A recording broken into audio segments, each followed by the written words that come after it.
zany atao tatitra mikasika an'izay no nataonao teo anatrehan'ireo fianakaviam-ben'ny siantifika izany. Mbola tatitra tsy tena hoe misy filazana matipaika hoe zao no zavatra azo fa lazaina hoe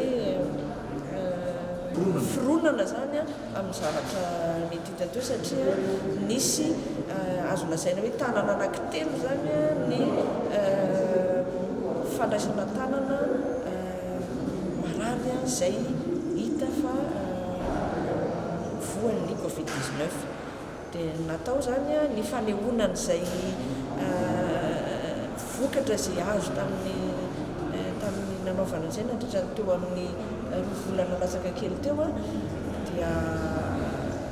lazaina naseho zany no hoe ny fomba niraisana ny marary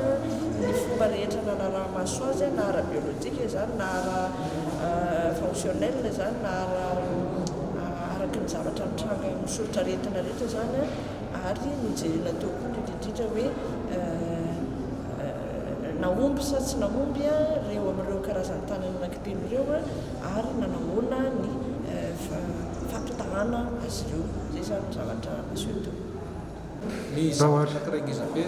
hitsapantsika tsara fa raha nanomboka ty essai clinique ty dia angamba hitantsika tsara zavatra mitranga hoe fanakianana tsy mavaratra fa zavatra pirofo zao dia hoe isaorana fanjakana eto Madagasikara dia afaka mampanao recherche amin'ireo manam-pahaizanao aminy